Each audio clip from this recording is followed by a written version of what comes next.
Hello everyone. आज हम लोग पढ़ेंगे कंज्यूमर सरप्लस। तो जो कंज्यूमर सरप्लस ये कॉन्सेप्ट हम लोग को दिया था, इंट्रोड्यूस किया था अल्फ्रेड मार्शल।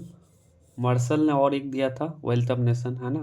तो वेल्थ वाला डेफिनेशन जो दिए वो भी अल्फ्रेड मार्शल दिया था। और कंज्यूमर सरप्लस जो कॉन्सेप्ट है ये भी इंट्रोड्यूस हम लोग के सामने किया था अल्फ्रेड मार्शल, ठीक है ना। कंज्यूमर सरप्लस मतलब होता क्या है, इसको एक एग्जांपल के साथ हम लोग समझते हैं। मान लो मैं 1 किलो आम खरीदने गया हूँ, ठीक है।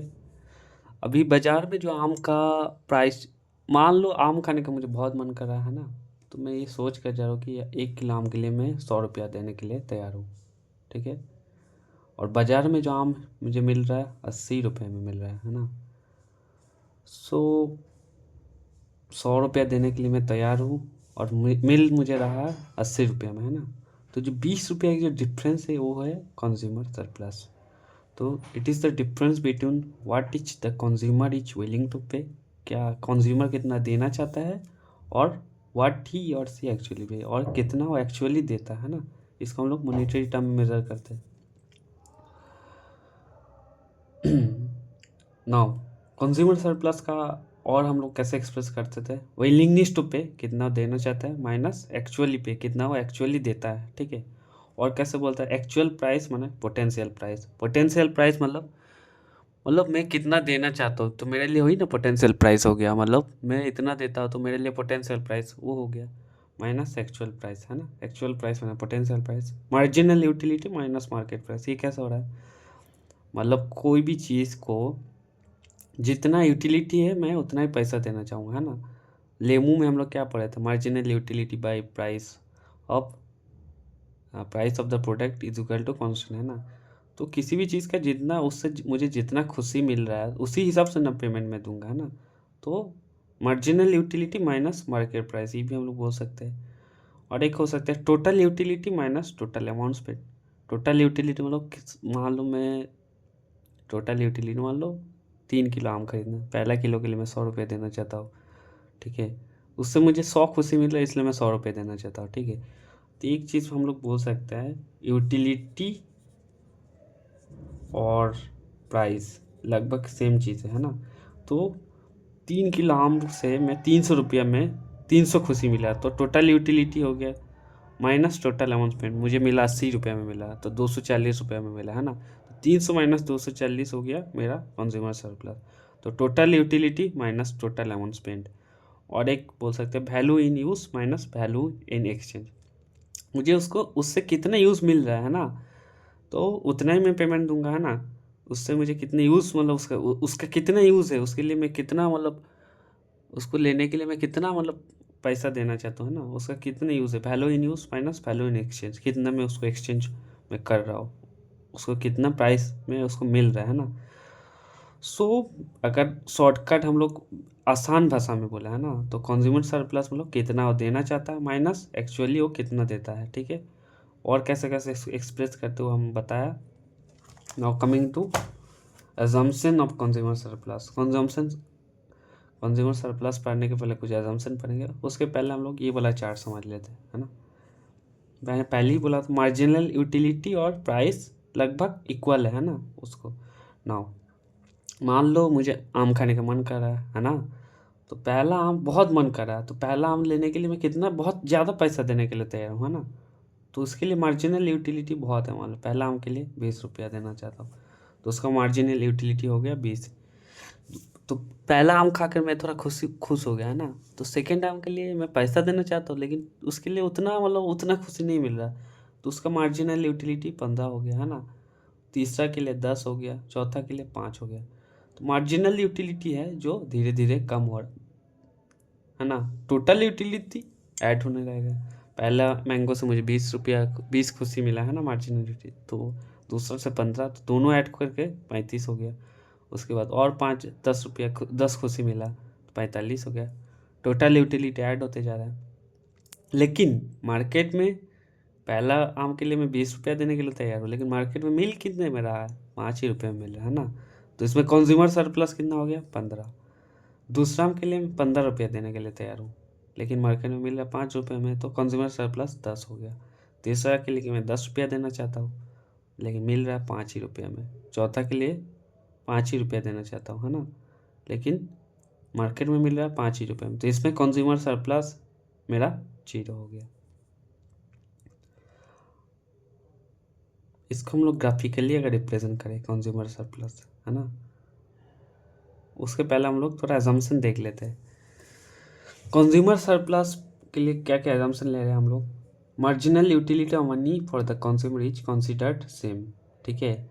इसके पहले हम लोग कार्डिनल यूटिलिटी का एक उस पढ़े थे, ड्रॉबैक्स पढ़े थे, है ना। उसमें क्या बोला, तो जो लास्ट में जब पैसा बचता है तो मार्जिनल यूटिलिटी मनी का लास्ट वाला जो मनी होता है उसका ज़्यादा हो जाता है। लेकिन इसमें हम लोग क्या एजम्पशन ले लिए, हर जो मनी में खर्चा करो सबका मार्जिनल यूटिलिटी सेम है ना, इक्वल है। Commodity does not have substitute. ऐसा नहीं कि मैं आम पहला वाला आम लिया, ठीक है, फजली आम लिया, सेकेंड वाला मालदा आम ले रहा हूँ, ठीक है, तो कोई सब्सटीट्यूट से होना नहीं चाहिए, ठीक है। तो कम्युनिटी का कोई सब्सटीट्यूट नहीं होना चाहिए। No difference in income, taste, preference and fashion. Income में, टेस्ट में, प्रेफरेंस में या फिर फैशन में कोई डिफरेंस नहीं आना चाहिए।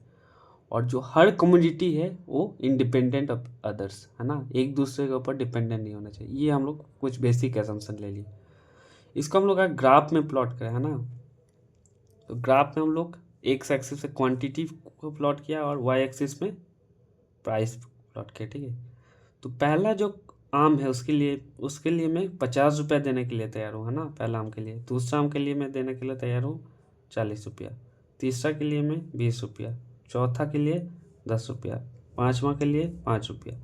छठा के लिए मेरा मन भर गया, पैसा मेरा मार्जिनल यूटिलिटी उसका 0 है, लेकिन उस मिल कितने रहा है, 5 ही रुपया में मिलेगा, है ना, तो उसमें कंज्यूमर सरप्लस मेरा नेगेटिव में चलाएगा, ठीक है।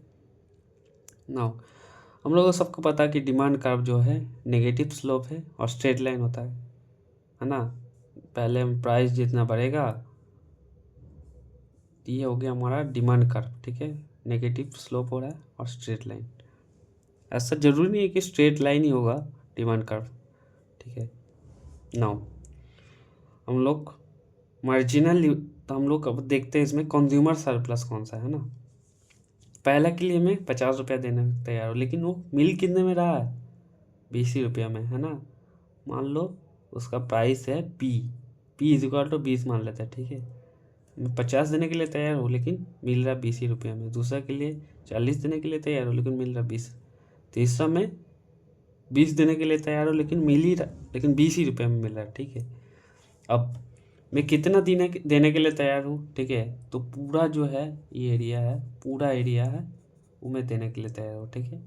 लेकिन दे कितने रहा हूँ, पहले के लिए इतना ही दे रहा हूँ, दूसरा के लिए इतना ही दे रहा हूँ, तो दे कितने रहा हूँ मैं, ये वाला एरिया रेक्टेंगल, ठीक है।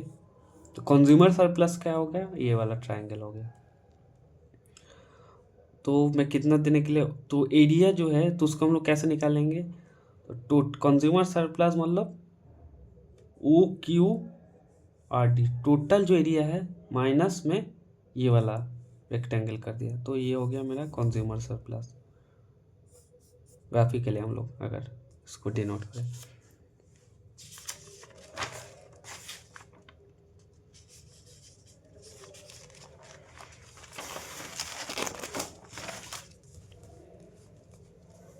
नाउ एक कंज्यूमर सरप्लस के साथ प्राइस का क्या रिलेशनशिप है ना।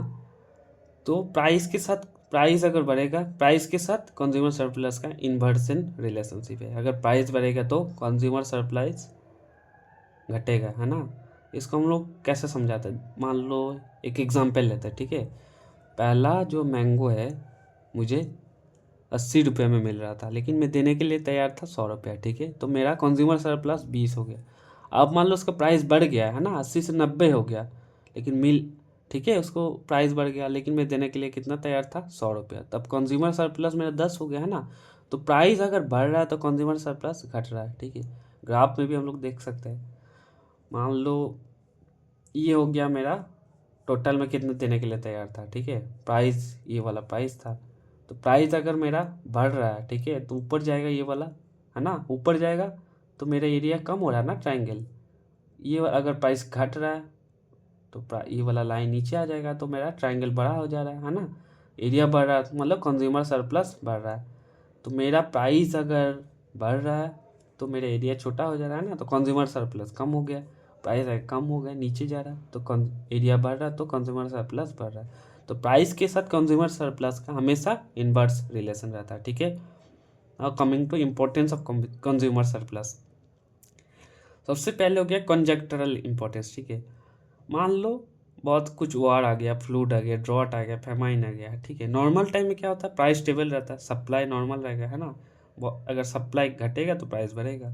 लेकिन कुछ वार आ गया, कुछ हो गया, ठीक है, उस टाइम पैनिक का सिचुएशन होता है। जैसा अभी वार चल रहा है ईरान और अमेरिका का, है ना। तो एलपीजी वगैरह नहीं मिल रहा है, तो बहुत लोग उसको मतलब लोग उसके लिए पैसा देने के लिए बहुत लोग तैयार है ना, एलपीजी, ठीक है। तो इस टाइम गवर्नमेंट को पता चल गया किस चीज़ का मतलब कंज्यूमर सरप्लस ज़्यादा है ना। तो उसका ब्लैक मार्केटिंग हो सकता है, गवर्नमेंट देखेगा तो उसमें उसमें मतलब उसका जो प्राइस है उसको गवर्नमेंट फिक्स कर गया, है ना। उसके बाद जो एसेंशियल कमोडिटी है उसमें गवर्नमेंट को अगर सब्सिडी वगैरह देना है तो कंज्यूमर सरप्लस वगैरह देखेगा, उस हिसाब से कंज्यूमर सरप्लस देख के अपना सब्सिडी वगैरह देगा। अब मोनोपोलिस्ट के लिए मान लो कोई मार्केट में एक ही सेलर है ना। अब वो देखेगा कि कंज्यूमर सरप्लस कितना है, 100 रुपया देने के लिए तैयार है लेकिन मैं बेच रहा हूँ 80 रुपया में। इससे अच्छा जब जो मतलब जब वो 100 रुपया देने के लिए तैयार है तो मैं प्राइस बढ़ा ही देता हूँ, 100 ही रुपया कर देता हूँ, है ना। तो वो देखेगा कंज्यूमर सरप्लस कितना है और उसको काम में लगा कर मोनोपोलिस्ट जो है प्राइस बढ़ा देता है ना।